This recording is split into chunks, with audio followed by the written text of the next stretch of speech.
Right, so I can share this with the others who miss this. Thank you for joining. We stopped last week after the second Buddhist Council, isn't it? Do you remember the first Buddhist Council and the second Buddhist Council? You need to know basically the background of the reason to hold the Buddhist Council, and then the patronage, who sponsored, how many monks attended, and the results, and where and when as well. The first one happened 3 months after the Buddha's parinirvana, or the Buddha's passing away. How many monks attended? Any matter? 500. 500 monks attended. And do you remember the place where it was held? Yeah, Manupa? The Saptapani cave in Rajagaha. Yeah, Saptapani cave in Rajagaha. And then do you know which king sponsored it?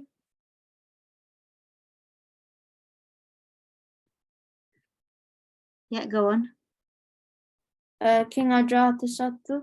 King Ajatasattu. And what are the key results of that? Or who took the initiative to do it? Then the monks, the Arahant.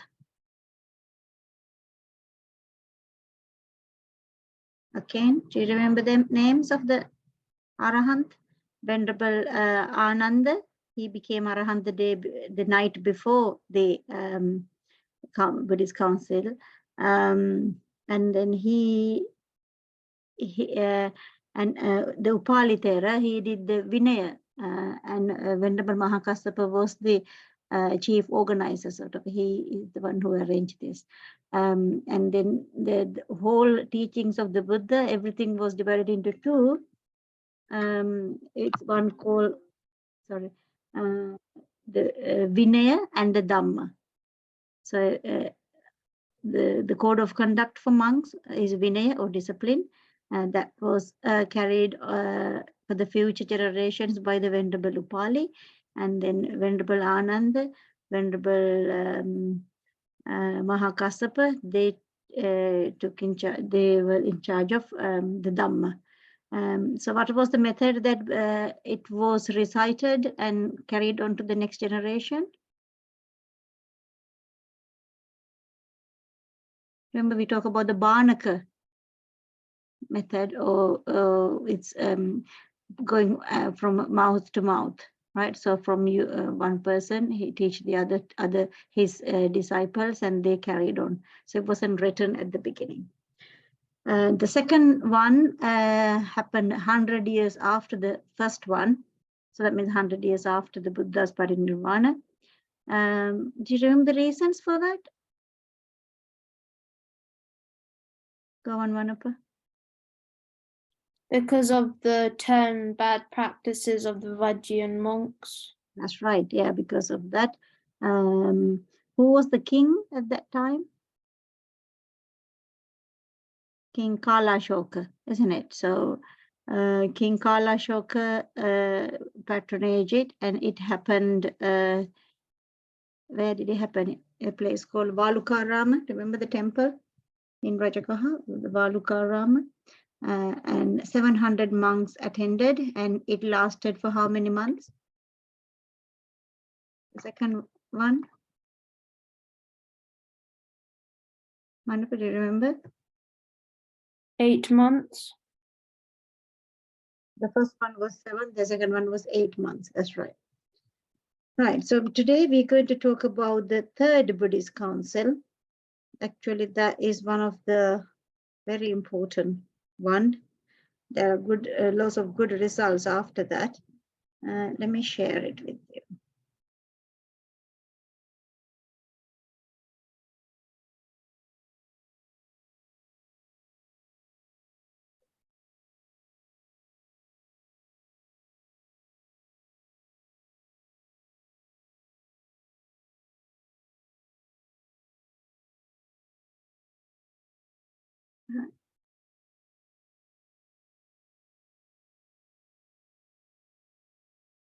the third Buddhist council happened 218 years after the Buddha's parinirvana.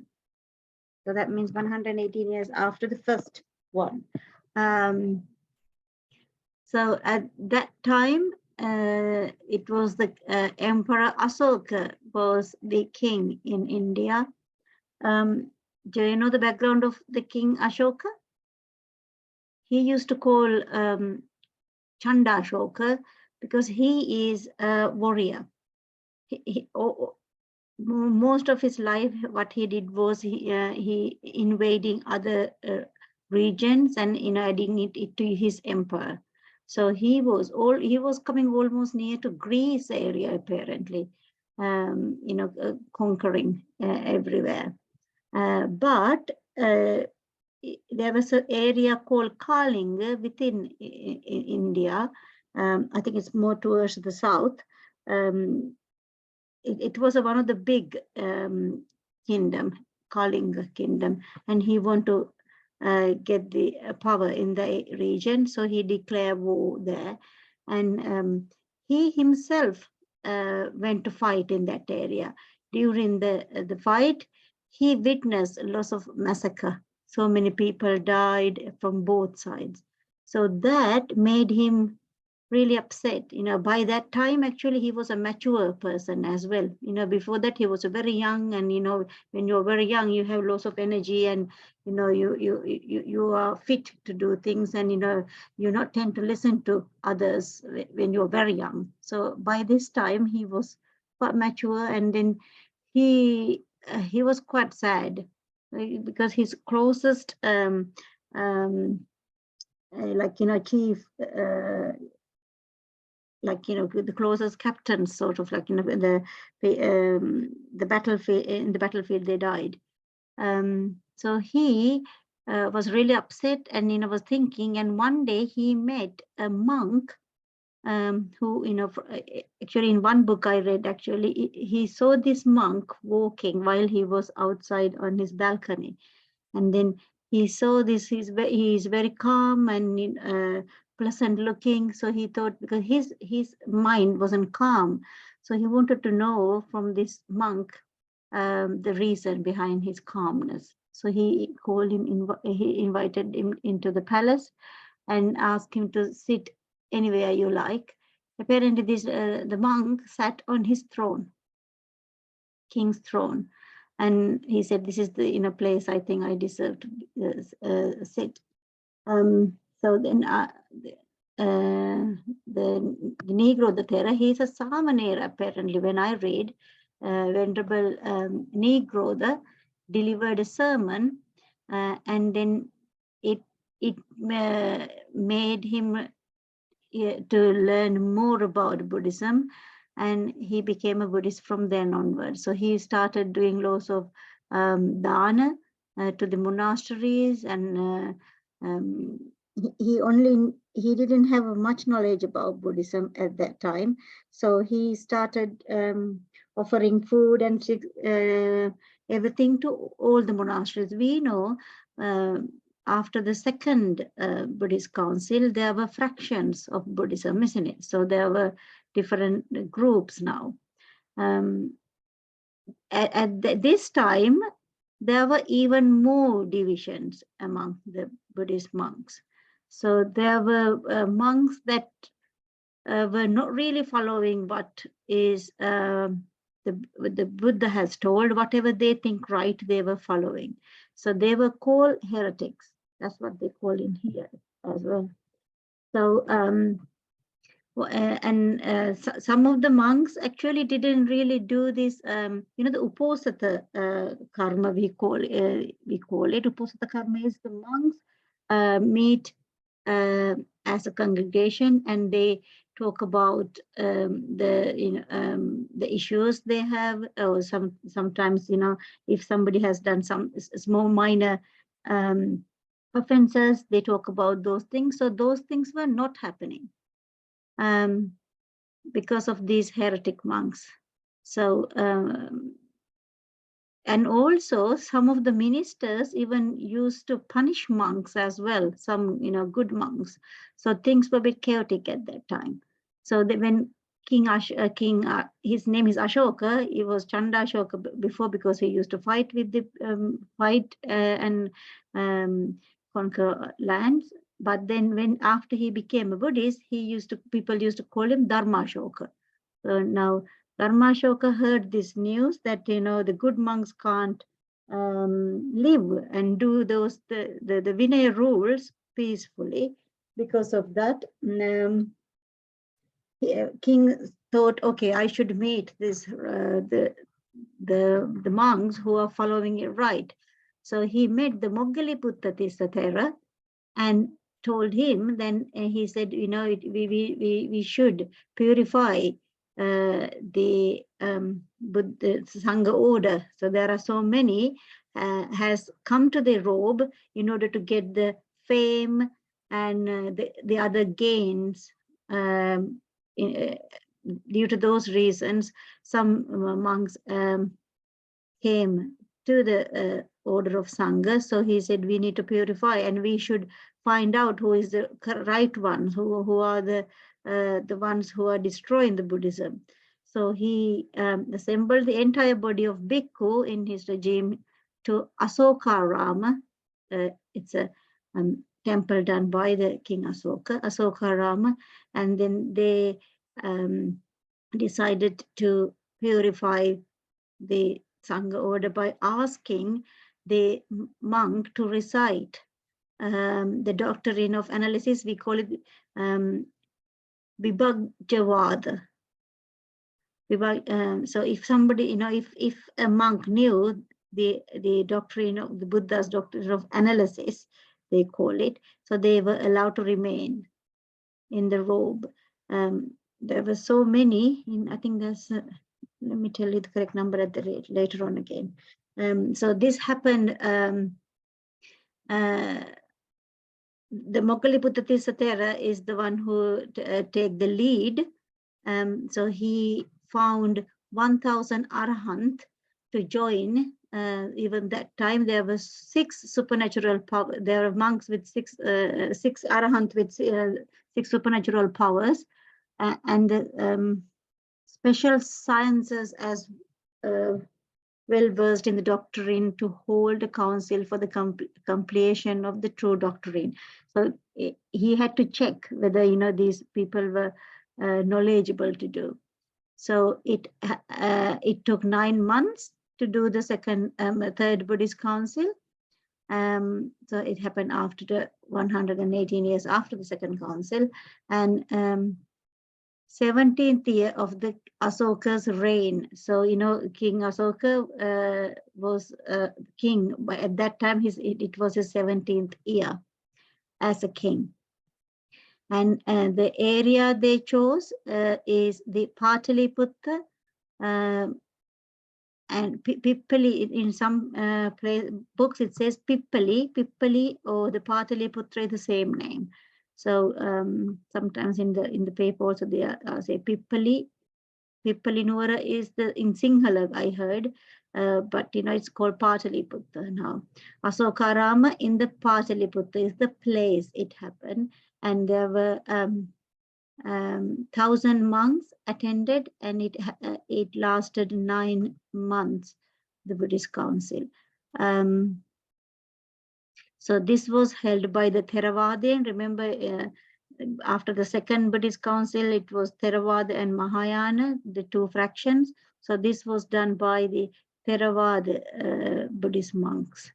And the Moggaliputta Tissathera added another. Now it started to record the writings of the Dhamma. So he added the Kathavatta Prakarana to the Tipitaka, and so it refuted 500 false views of heretics who joined the Buddhist order for personal benefits.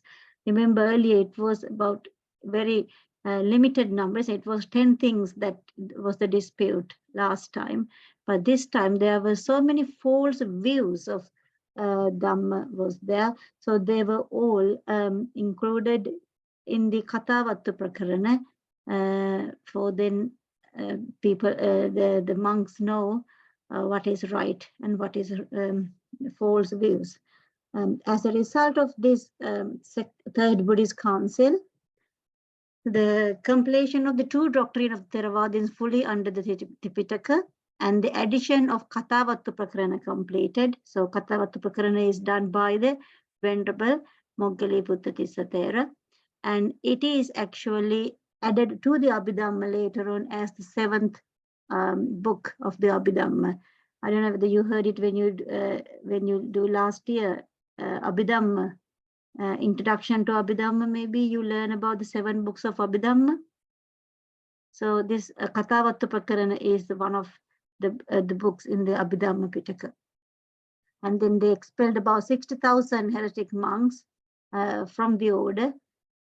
So they were joined the Buddhist clergy merely for gain and honor. So they were got out of the system at that time. The establishment and expansion of the Buddhist doctrine in India and outside India. So most of the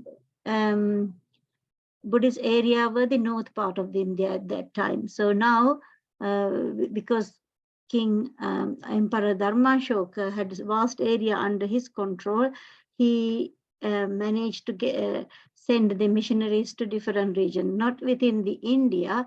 He even sent missionaries to 9 different regions around India as well, including Sri Lanka, Kashmir. Kashmir is more towards the Pakistan side, Greece, Mysore, Magadha, Western India, Himalaya, Yonakapura. So that's more sort of the north of India, Nepal, that side, and Tibet, that side, and Burma were the other 8 regions. So these are the areas that Buddhism was spread after that. So there are controversial views regarding the Third Buddhist Council, as nothing is mentioned in the Asokan Rocco pillar edicted about this council. During the Emperor Ashoka, he made laws of pillars everywhere. You know, even today, there are pillars standing. Things were written on it. You know, what happened when, and those things.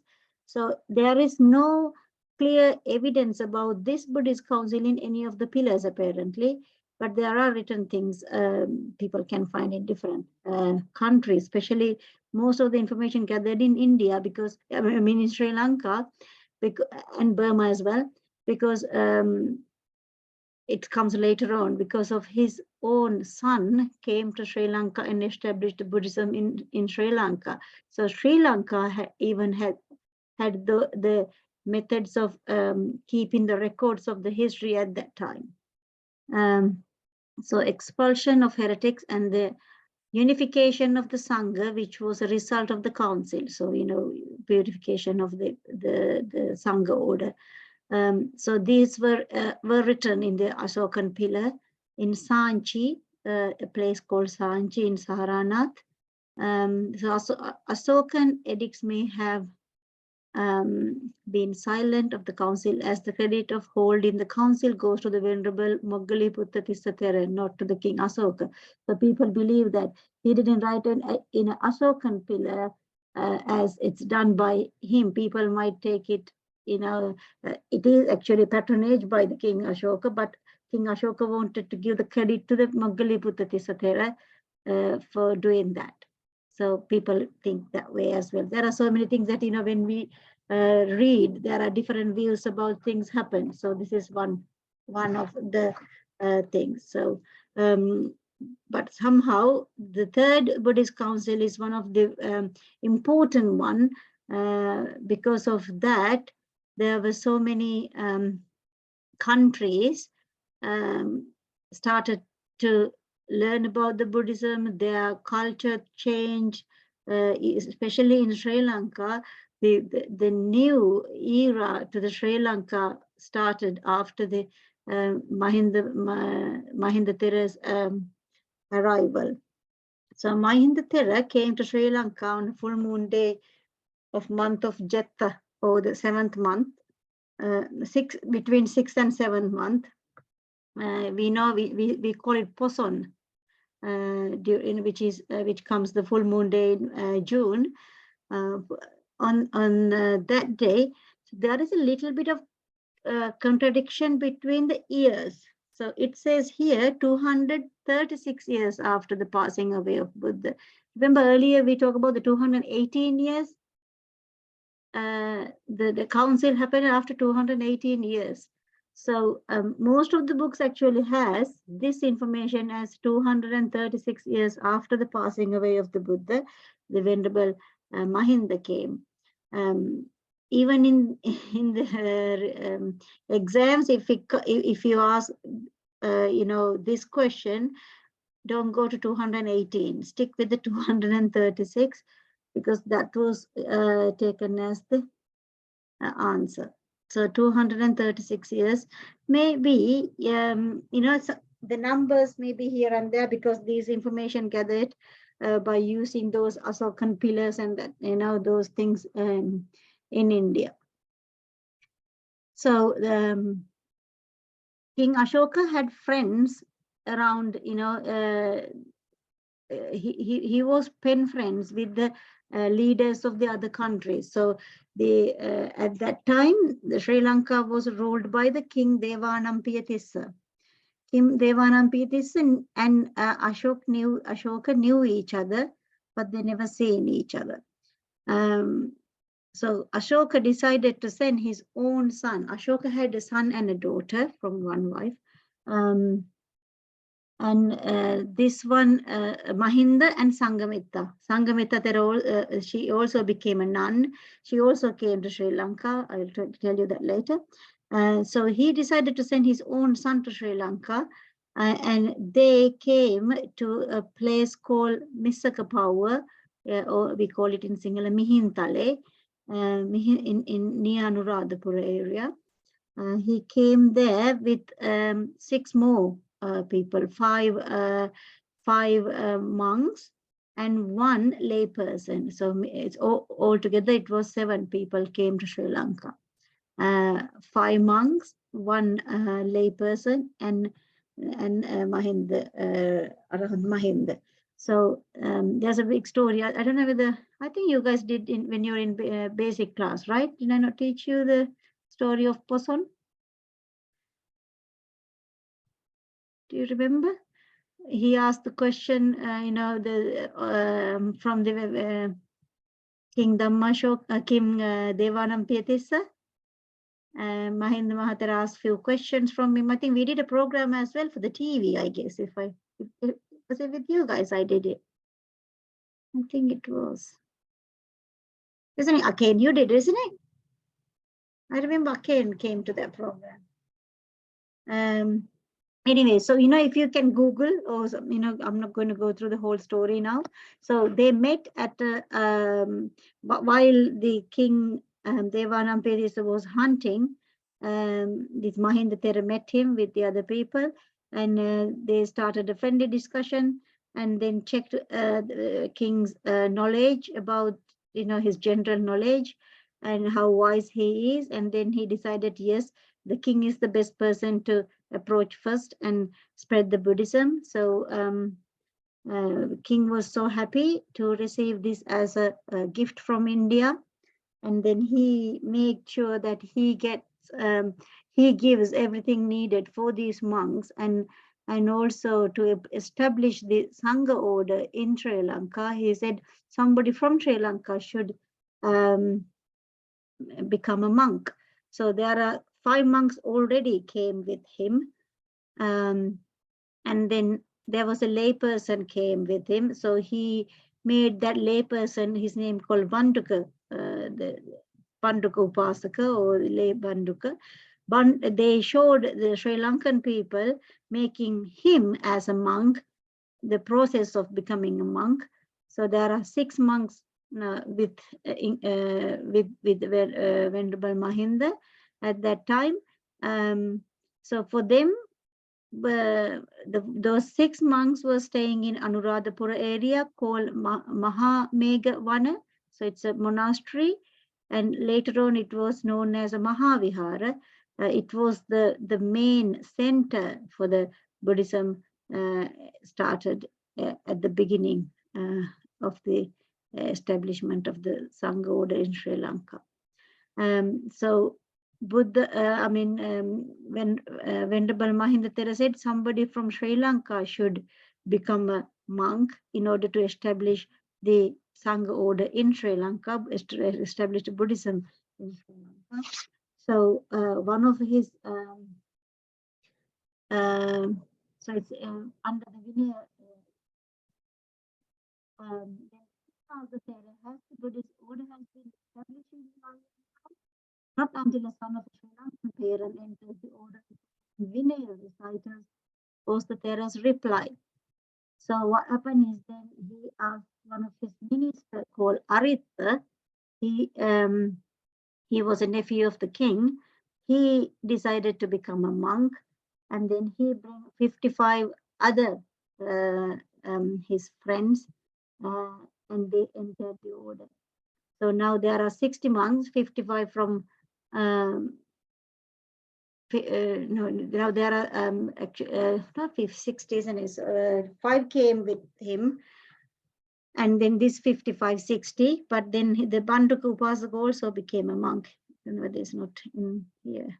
So he arranged all the facilities in the rock caves in the vicinity of Chaitiyagiri. Chaitiyagiri is all these are around Anuradhapura because King Devanampiya ruled in Anuradhapura, the area. So after retreat, the Thuparama, Mahavihara, and Chaitya Vihara were built for the use for the Sangha. So these 3 main places were done by the King Devanampiya to facilitate the monks who entered the order. So many people entered at the beginning. So it was within very short period, the number of bhikkhu increased to 30,000. Can you imagine? Buddha, even when Buddha was during the Buddha's time, it took so long to get it to 30,000, isn't it?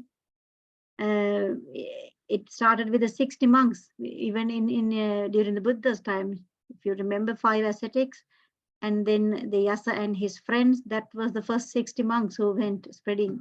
But in Sri Lanka, because the king actually started to become a Buddhist person, people started to follow him. So very easily, it increased to 30,000, over 30,000. So as Mahinda Thera stressed the importance of holding a Vinaya recitals, it's important that they know the Vinaya.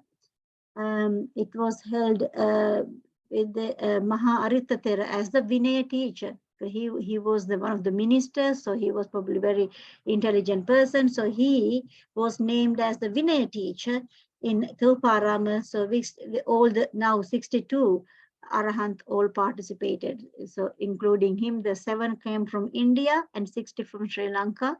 So they were all participated and recited Vinaya, or the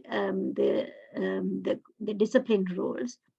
So Maha Aritha Thera, who had all the necessary requirements, sat in equal status with the Mahinda Thera and explained the Vinaya. So then King Devanampiya came with his retinue to place where the recitative was held. So this was happened during the when King Devanampiya was present. In this book, actually, it said as another council, but these things becomes as a result of the 3rd Buddhist council in Sri Lanka. So results of these recitals was the main objective of the recital was to get Sri Lankan bhikkhu take the position of the Vinaya teacher, or the Vinaya. They have that establishment in Sri Lanka, and Mattabhaya Thera studied the Vinaya together with 500 bhikkhus. So now it's spreading fast. But we know Maha Aritha Thera is the one who actually became the main teacher. But then from him, the Mattabhaya Thera took over with another 500 bhikkhus, because, you know, even though there's a way of written down, still it's a word of mouth, Bhanaka method. And by this act, Mahinda Thera wanted to stress the importance of local bhikkhu taking the initiative. So now from India, there were 7, including Mahinda Thera, now 60, and then now 30,000 added to the Mahasangha. So now Buddha said, now local monks, bhikkhus, should take the initiative to spread the Dhamma.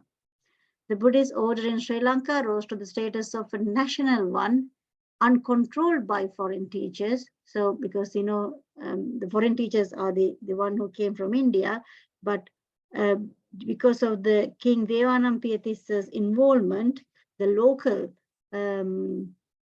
bhikkhus took over and, you know, started spreading all around Sri Lanka. Not just the Buddhism, with Arahat Mahinda, the whole cultural things were changed. How the monastery built, what things to worship, and, you know, how it related to lay people in the villages. Everything changed after that.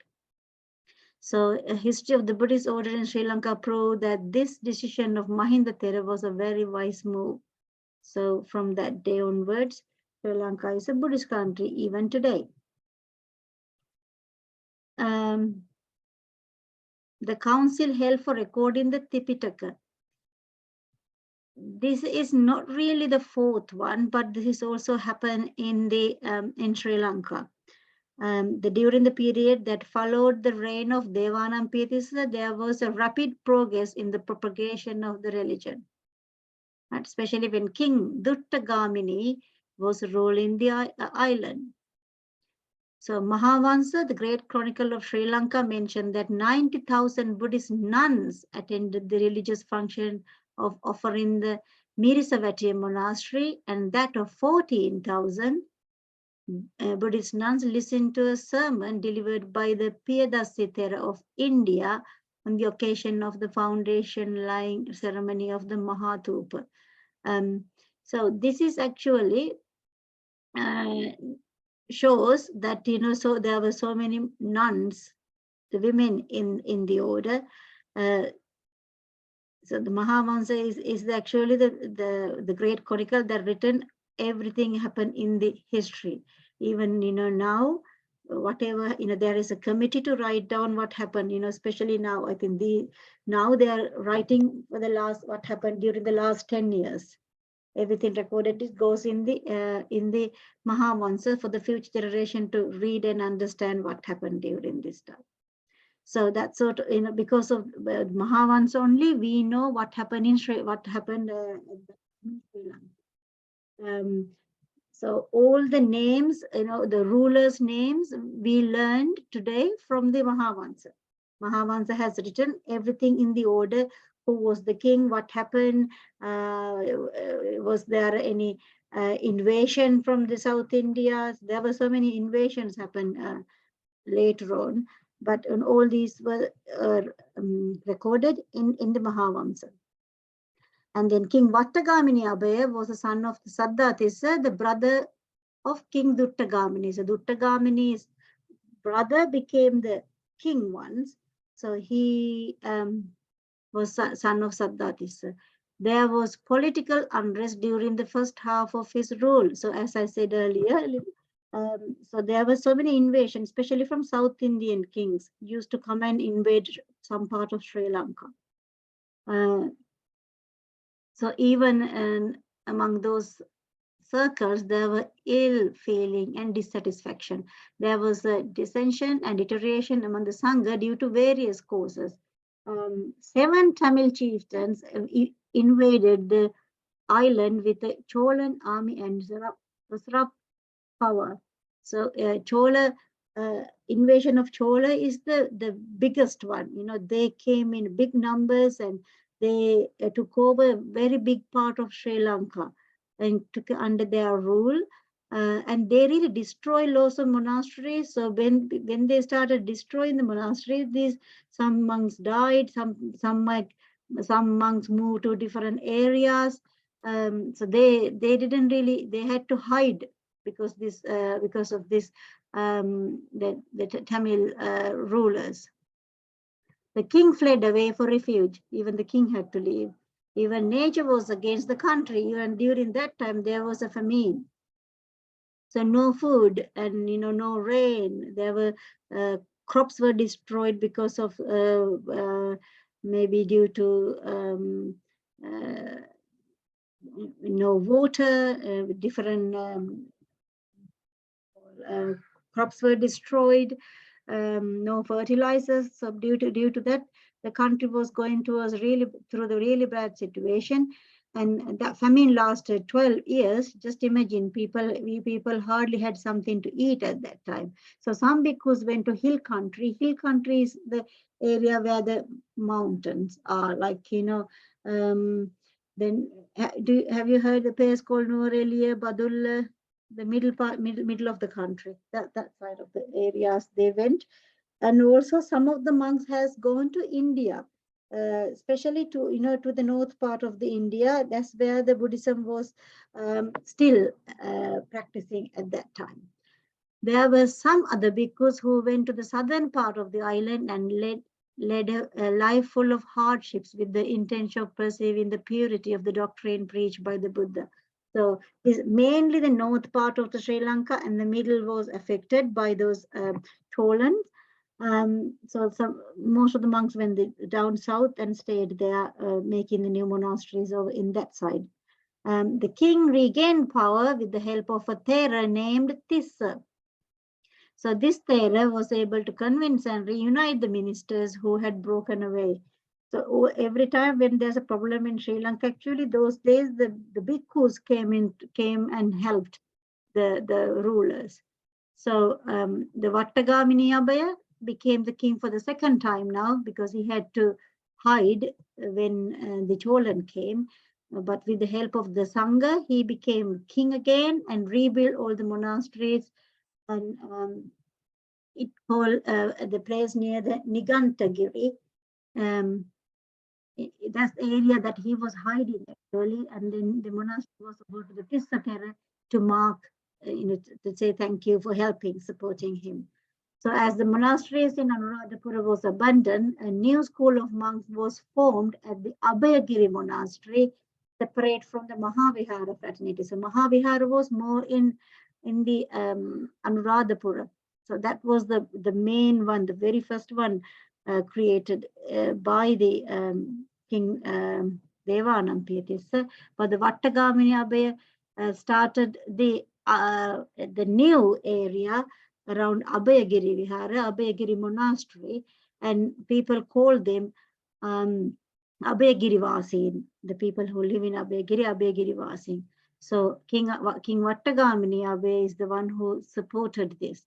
So when the country returned to normalcy and the famine was over, those bhikkhus who went to India also came back, and also the one who went to the hill country came back, and they assembled together in the Halala Grama, and Mandala Rama is the place, and they met in that area. So all the monks who had the pure knowledge of the Dhamma, they came there, and they decided to write it, all the Dhamma, because 12 years of hardship everyone went through. Some of the well-known monks died. Some of them couldn't really recite them well because they didn't have enough food and no energy. So they decided it's important now to write this down, all the Dhamma. So it was hard to preserve by word of mouth. So they also feared there will be another foreign invasion, isn't it? So because you never know when they come and attack again. So it was the Mahavira school of Bhikkhu. The Mahavihara one is from the Anuradhapura. So those monks, some of the monks were in India, some of them were in the down south. They also came. But with the Tissatera, the people from Abhayagiri Vihara also came at one place, and they decided to meet in a place in Matale Aloka Vihara. It's called actually Alavihara now. So Matale Aloka Vihara at that time as the Buddhist Council held in Sri Lanka. So this is the very first one. They decided to write the Tripitaka, or the three baskets in it's not paper, ola leaf. Have you heard that? Ola leaf written in, there are some ola leaf scriptures in the temple. When you come to the temple, I can show you maybe. So they started writing them in the very systematical way. So 500 Arahant participated. A list of names of the bhikkhu who participated in the council is given in the Nikaya Sangraha. So now there was a system to write down. So with that, nowadays you can find who are the actual names of the monks. Apparently 500 bhikkhus has participated. So the name of the bhikkhu who led the council is not mentioned anywhere. The entire Tripitaka together with the commentaries were recited and written down on ola leaves. It is believed that the entire Dhamma, the Tripitaka, was written on gold plates and enshrined under a stone in a cave in Aloka Vihara. Even today, that temple is a very important temple. They, because they had space for 500 monks to gather and write this, and it was hidden actually under a stone in the cave. Have you been to Matale? Do you know anything about Matale area? So when you visit next time Sri Lanka, may try and go to that place. It's a really nice temple, Aluvihare. It says Matale Aluvihare, they call it now. Aloka Vihare is the name then. So result of that event happened in Sri Lanka. The recording of the Tripitaka was very important historical event when decided the future of the Theravada Buddhism. So all the Theravada followers are following that. And Venerable Buddha Ghosha and other Pali commentators arrived in Sri Lanka as a result of this council. So Venerable Buddha Ghosha came from India to Sri Lanka to participate. The recording of the Tripitaka was identify the study and the teaching of the Dhamma. So first recording happened in Sri Lanka. Sri Lanka has that privilege. It was a great encouragement for the stability of not only the Theravada tradition, but also the Pali literature. When these lost ground, even in India, the birthplace of both. So, the Pali, we call it Pali actually, but there was another Magadhi language actually the Buddha has used originally. So that language is no more existing even in India, but in Sri Lanka, even today, we recite things in Pali. So the Buddha's original teaching were in that language, and still, we have records in that language. So Sri Lanka has that as well as a result of this gathering at the Matale Aloka Vihara. It paved the way for the appearance of more and more Buddhist scholars. So now things in the books people can learn.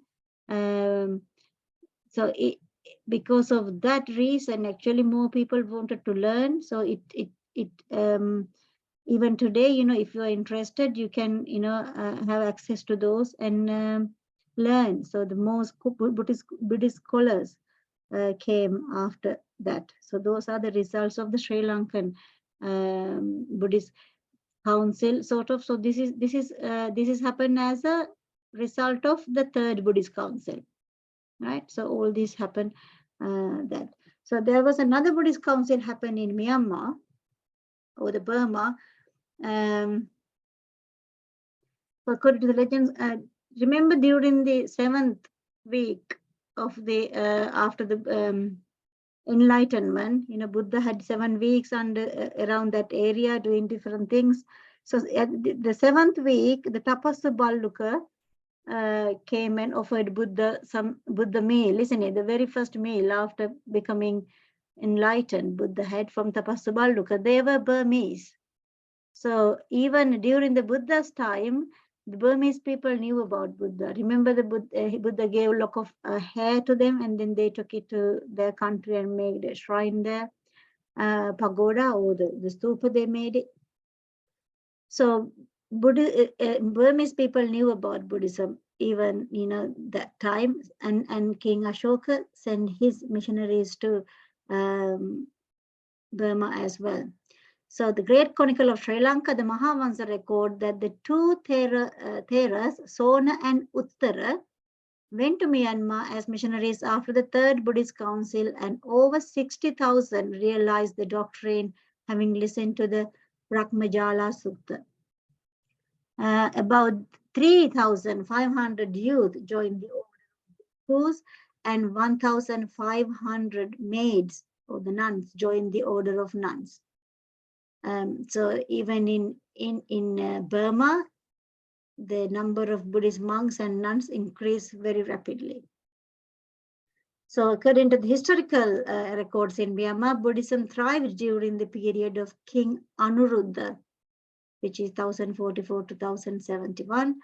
Thera Dhammadasi converted him to Buddhism. So one of the monks converted the king to Buddhism after the Third Buddhist Council. So his capital became the center of Buddhism in Myanmar. At the time, the Tripitaka texts were in the custody of contemporary regional king by the name Manohari. The King Anuruddha made a request to the regional king for the canonical text. He refused to hand over them. So this is happening in Myanmar now. Okay, so the King Anuruddha waged war against him and brought the canonical text and also the monks who were there to his own city, Pagan. He placed the canonical text in a special library in his capital, and his son Kayanchitta, so who became the king after King Anuruddha, and Dhammachethiya, who succeeded him, contributed much for the development of the Buddhism. Later, these texts were compared with the Sri Lankan canonical texts, and necessary amendments were made in them. So even at that time, Sri Lanka and Burma had a very close connection because of the Buddhist monks. So we shared the Buddhism in both countries. So some monks used to go to Burma and check whether our records and their records are the same. And there was a time that in Sri Lanka there was no Arahant, there was no the monks to do some sort of Vinaya in Sri Lanka. So they brought monks from Burma to Sri Lanka to start that process again in Sri Lanka. So these two countries had a very good connection. So that goes actually the Fourth Buddhist Council, but they were all very much connected to the Third Buddhist Council. So these things were happening. These were results of the Third Buddhist Council, but it was going and on and on and on. So there was a system actually that if there is a doubt, then they gather the monks, and then whoever the ruler at that time support the monks to do that. So there was a system. So most of the Buddhist councils are recorded as the Theravada Buddhist councils, not the Mahayana. So it's not in your book, but there are some things happen in the Mahayana as well. It was during the Fifth Buddhist Council happened in Myanmar during the King Min Don Min. It was 1852 to 1878 he ruled. So the Buddhism was flourished in Myanmar at that time. So this king, who was the last of the Buddhist kings in the royal dynasty of Myanmar, I think the now kings in Myanmar are Muslim, I guess. So this is the last one. He caused a Buddhist council to be held in the city of Mandalay in 1871 under the patronage of Sangaraja Dhammabhivansa Thera, with an assembly of 2,200 elders of the Buddhist order. After the council, the entire Tipitaka was inscribed in about 739 marble plaques. The importance of marble plaque is, you know, it won't rub off, isn't it? It won't go, it will last long and stored safely in a house specially erected for the purpose. Earlier, you know, we in Sri Lanka, they wrote on the ola leaves that can be easily damaged by the insects or, you know, with water and things like that. But, you know, people kept it really safe. So in Myanmar, it was inscribed in 739 marble plaques. So that's the fifth one. The sixth one, it happened during the after the Second World War, when Myanmar came under British oppression. You know, British started to conquer the most of the Asian countries. Sri Lanka was under them as well. So Myanmar also came under the British oppression.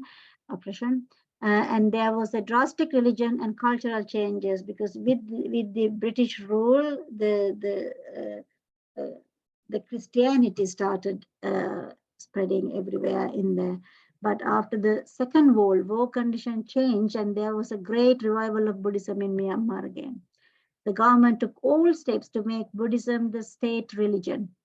And as a result, there was another Buddhist council in collaboration with the Buddha Jayanti celebration to mark the 2500th anniversary of the passing away of the Buddha. The council was held in Rangoon in the period of 1954 to 56. So this is a few years after the Second World War, isn't it? So distinguished learned monks from Siam, Cambodia, Laos, and Sri Lanka attended this ceremony. About 20,000 elders participated in this convocation. So by this time, actually, we do not talk about the Arahant. You know, now we don't talk about Arahant monk. Now we talk about the scholars. Even, you know, today there are lay people who have learned Dhamma because of those books and, you know, all the records we have about the Buddhism. Some of the elder, that's why they call elders. Some people learn Buddhism even though they're not a monk. They have a good knowledge about the Buddhism. So they, you know, sometimes we call them, you know, people who have the doctorates in Buddhism, people who have done different degrees, you know, educational qualifications. So they are invited to do these councils actually. So so many scholars from Sri Lanka also attended this. So this was recognized as an international function. The entire Tripitaka was divided into 300 sections, and each section was entrusted to a group of 5 bhikkhus who discussed in detail the content of the part allotted to them. And their findings and conclusions were presented to the final committee for approval. So now there is a proper system is coming into the place, isn't it? We only heard what it happened at the first Buddhist council by, you know, different, you know, the 700 monks gathered. So they also probably had groups, isn't it, for doing different things and agree on them and, you know, then pass on. But now, because of everything is in written, there were so many people who has access to the information. Because of that, the proper system started to form. So the committee served in 3 stages. So they gather information in one place. So they all recite them and agree on them. And then it comes to the big committee to pass it. Okay, yeah, what you've done is right. So the 3 stages. Famous Theras who were experts both on the Pali language and the Canon represented Sri Lanka and rendered valuable service in the preliminary arrangement and also the actual discussions. You probably have heard these following names I'm going to say. So some of the monks who participated from Sri Lanka are called Pandit Valivitiye Soratha Thera, Dr. Parawahara Vajiranyana, Hapuwalane Jnanaloka, Mirise Gunasiri, Balangoda Ananda Maitreya. The Balangoda Ananda Maitreya is one of the very famous monk. He has lots of books as well. Polwatte Buddhadatta, Valagedara Somaloka, and Veuda Sri Vipassi. So out of this, Thera Polvatte Buddha Datta Thera and the Balangodaranda Maitreya Thera served as chairman at 2 different stages in the main editing committee. So, one of the well-known monk is the Balangodaranda Maitreya Thera. I think there are some videos as well. Actually, I have seen. If you Google, you might find some information about Ananda Maitreya Thera that he talk about the next Buddha as well, about the Buddha Maitreya.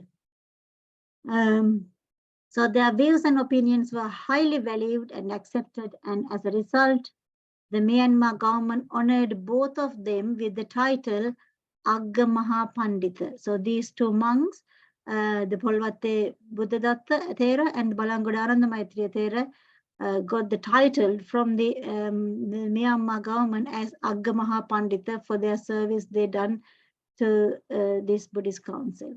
After the council, the entire Tipitaka was edited and published as the Buddha Jayanti publications.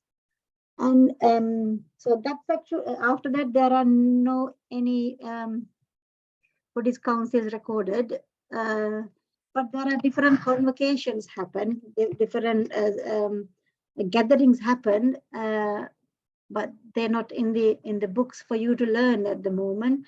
One of the main thing happened very recent past is Tripitaka is a World Heritage now. So that means everybody in the world has a responsibility to look after it. You cannot destroy it. You know what is the World Heritage is? There are places also named as World Heritage Sites. So that means everyone has a responsibility to look after. So if somebody is destroying it, the international organization can take actions against it to look after. So it has a big protection. I think that was 2016. The president was the Maithripala Sirisena very recently. It happened, he actually took the step to make the Tripitaka as a World Heritage. So even the United Nations has a responsibility to support us to look after it. If somebody is changing and damaging the Tripitaka or doing something to it, they will take the action against. So that's all about the Buddhist councils. Quite a lot of information today. So please read that part again. Most of the questions are coming from first, second, or third Buddhist council. So read that bit especially. And there are some questions at the end of here as well on the page number 84 in the book. What time is it now? 8 o'clock. Shall we quickly go through these questions and see whether you can handle them? Shall we? How many Theravada Buddhist councils were held in India? How many? Yeah, Manapa, 3. That's right. So what the first Buddhist council happened 3 months after the Buddha's passing away. The second one happened 100 years after. The third one happened 218 years after the first Buddhist council, second Buddhist council. Yeah. So you can write, if they ask you more information, you can write who is the king at that time, how many monks were attended. The first one lasted 7 months, second one lasts 8 months, third one lasts 9 months, isn't it? The number of monks, the first one is first one was 500, then 700, then 1000. Remember? So it increased. So you need to know the basic information about them as well. Give an account of the relaxation of Vinaya rules by the Vajrayan monks. So under that, what they expect is you to write that 10 things that they were doing. They thought they're right, like keeping salt in the pocket, and eating. Taking food from one village and going to another village and go alms again, things like that. Remember the 10 things we talk about? So that's what you need to write in there. What was the main cause for holding the third Buddhist council? The third Buddhist council happened during Dhammashoka. Remember, because of those the heretic monks who was in the order just to gain the honor and gains from the people. They were not letting the Orthodox monks to perform the uposatha. Those causes those problem causes those problem due to those problems. Actually, the King Ashok, the Moggaliputta Tisatera requested the Dhammashoka to do something for the Buddhist community. Why was it necessary to commit to writing the Tripitaka in Sri Lanka?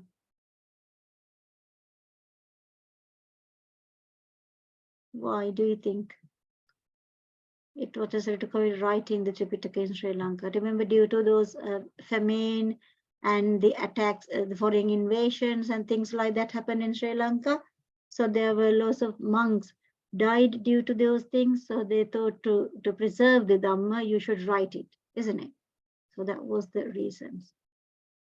Why is the advent of Mahinda important to Sri Lankan Buddhists? Go on, Manupa.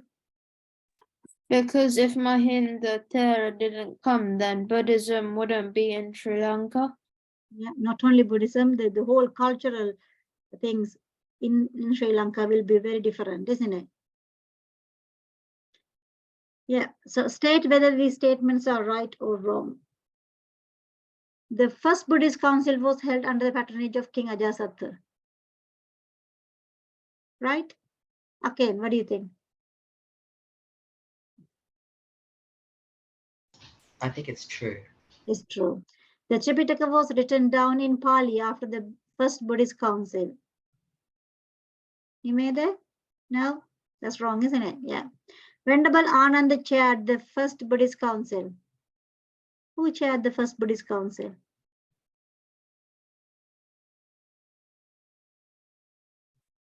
Who is it, Manupa? I can hardly talk, so I'll take again. Is it Karshapa? Yeah, Venerable Mahakassapa. Yeah, well done. Ananda didn't chair, but he was in charge of Dhamma section. He was the treasurer of the Dhamma. Venerable Mahinda came to Sri Lanka after the third Buddhist council. That's right, isn't it? That's right. The Vinaya recital was done during the reign of King Vattagamini Abaya. The Vinaya recital was happened during the Venerable Mahinda's arrival, after Venerable Mahinda's arrival to establish the Sangha order in Sri Lanka, isn't it? So who was the king at that time? Was it King Vattagamini? No, it was King, who is it, King? Go on, whoever knows. Was it Devanampiyatissa? Yeah, Devanampiyatissa. So this one is wrong, isn't it?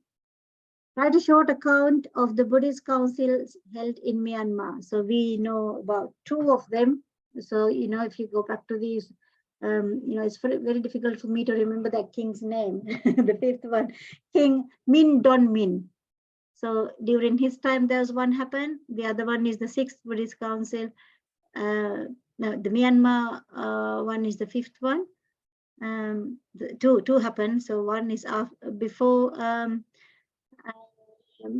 Second World War, one is after the Second World War. So information is on here. So just write it in your own words. What happened? So the main one happened is actually after the after the Second World War, the sixth Great Buddhist Council, which had international monks joining in to do that, isn't it? Especially the monks from Sri Lanka. So please write those down in your own words. That's all. Anyone has any questions?